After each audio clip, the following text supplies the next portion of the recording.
이게 뭔지 간단하게 먼저 말씀드리겠습니다. 금감원 분쟁조정위원회는 지난 24일 날 두 개의 디스커버리 펀드, 하나는 글로벌 핀테크 채권 펀드 하나, 그 다음에 부동산 펀드 하나, 디스커버리 펀드 중에서 두 종류 펀드에 대해서 분쟁 조정을 한 겁니다. 그러니까 수십 개, 수십 명이 분쟁 조정 신청을 했지만 이걸 전체를 분쟁 조정을 한 게 아니고요. 딱 두 개 사례만 분쟁 조정을 했고, 이 분쟁 조정 사례를 기업은행과 피해자가 수용을 하면, 분쟁 조정 결정을 수용을 하면 그걸 가지고 기업은행과 피해자들 간에 자율 조정을 해라, 이렇게 권고를 하는 겁니다. 그러니까 그때 분쟁 조정을 했던 두 개 사례는 대표 사례가 되는 겁니다. 대표 사례 중 부동산 채권 관련 펀드는 어떻게 하실지 제가 결정을 어떻게 하셨는지 모르겠고요. 저희 같이 함께 싸워온 분이 아니라서요. 그런데 이 글로벌 핀테크 채권 펀드 이 건에 대해서는 분쟁 조정 결과를 받아들일 수 없으니 재조정해달라 라고 다시 재조정 신청을 하는 겁니다.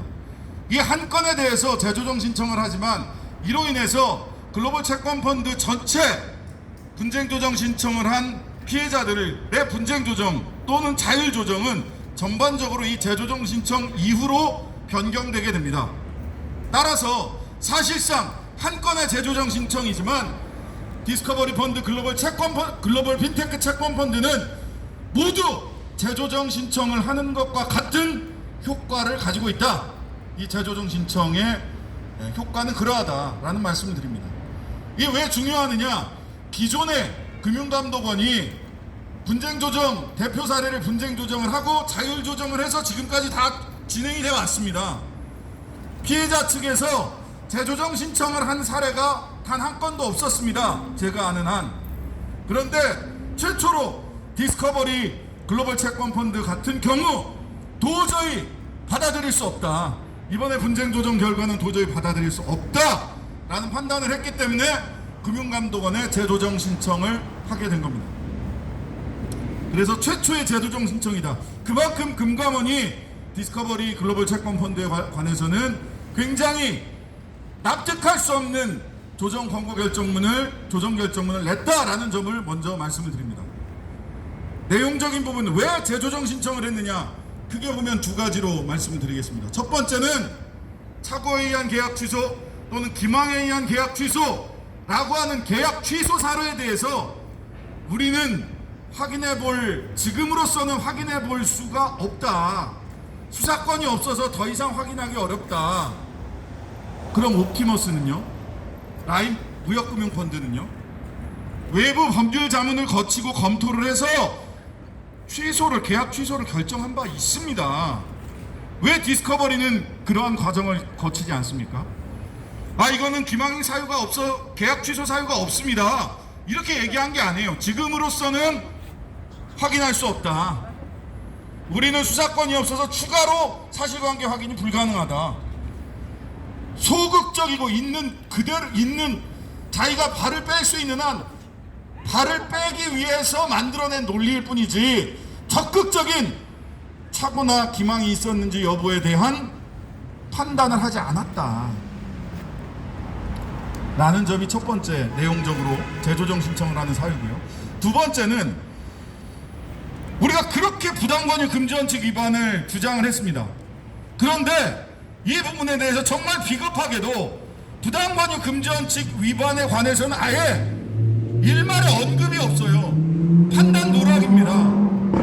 판단 누락은 법정에서도 항소 사유예요. 항소 사유. 아니 왜 판단을 안 합니까? 이렇게 비겁한 게 어딨어요. 더군다나 이 대표 사례인 이분은 흔히 부당권유 금지원칙 위반으로 드는 요건이 뭐냐면 싫다고 하는데도 계속해서 권유하는 거, 압박하고. 두 번째는 마치 확정금리, 펀드도 확정금리라는 게 있을 수가 없잖아요. 확정이자율이라는 것이, 확정이율이라는 게 있을 수가 없지 않습니까?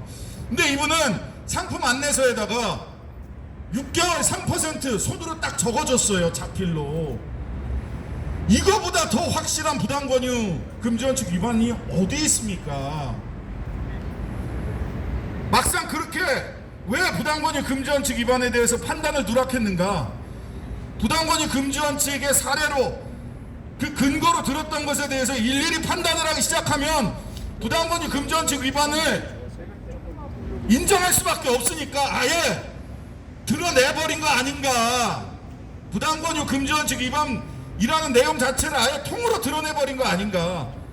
저희들은 이렇게 의심할 수밖에 없는 겁니다. 그래서 금융분쟁조정세칙 제31조 제4호에 보면 판단에 누락이 있는 경우 재조정 신청할 수 있다 이렇게 돼 있거든요. 그래서 취소, 착오 취소 또는 기망에 의한 취소와 관련해서 적극적 판단을 하지 않은 점, 그리고 두 번째 부당권유 금지원칙 위반에 대해서는 아예 내용 자체가 단 한 줄도 없다는 점, 이러한 점에서 저희들은 재조정 신청을 할 수밖에 없다. 한 가지만 더 말씀드리면은요, 배상 비율 산정 기준이라는 것을 계속해서 만들어 왔습니다. 그런데 금감원이 배상 비율 산정 기준에 소비자들에게 불리한 쪽으로 바뀐 내용들이 있어요. 즉 DLF 사태 때는 인정을 했었는데 이 돈의 출처가, 그리고 돈의 용처가, 가입 비용이 원금 손실이 있어서는 안 되는 비용이었다면 DLF 때는 10%씩 배상 비율을 인정을 했습니다. 근데 이게 은근슬쩍 사라졌어요. 이번 디스커버리 펀드 그 조정 결정문도 보니까 이거 사라진 것으로 보입니다. 이 부분도 분명히 저희들은 짚어야 되겠다. 왜 소비자에게 점점 더 불리한 방향으로 변해가고 있느냐. 점점 더 소비자에게, 피해자들에게 손해를 회복할 수 있게 더 많은 기준과 더 많은 가산점을 줄 수 있는 요인을 생각해도 모자랄 판에 금감원이 계속해서 기존에 인정했던 손해배상 가점 요인도 인정하지 않는 것은 납득하기 어렵다. 이러니까 시민사회단체에서는요, 금융감독원이 은행들 형님뻘 되는 사람들 아니냐, 즉 은행 편에 있는 사람들 아니냐. 그러니까 금융소비자보호처 내지는 금융소비자보호원을 별도로 설립하자는 얘기가 나오는 겁니다. 그러한 주장을 스스로 금융감독원이 자초하고 있다는 점을 금감원은 분명히 인식하고 이번 재조정 신청 반드시 적극적으로 수용해서 취소가 안 되면 안 된다고 적극적 판단을 하란 말이에요. 되면 된다고 판단하고 외부 법률 자문도 좀 구하고, 그 다음에 부당권유 금지원칙 위반 반드시 판단을 하라는 겁니다. 도대체 판단 자체를 안 하니까 우리가 비판을 하기도 비판의 예봉을 피하려고 하는 거지만 이거 정말 비겁한 태도 아닙니까? 왜 판단을 안 해요? 기면 기다 아니면 아니다 라고 얘기를 해야 피해자들도 설득이 되거나 또는 법적으로 자기 권리 구제를 위해서 또 다른 방법을 선택하거나 둘 중에 하나 할 거 아닙니까? 시간 끌게 하는 거고 비겁한 태도로 일관하는 것이다. 그러지 말아달라. 재조정 신청 반드시 진지하게 다시 분쟁조정위원회에서 조정해달라라는 요청을 드리기 위해 오늘 재조정 신청을 하게 된 것입니다. 감사합니다.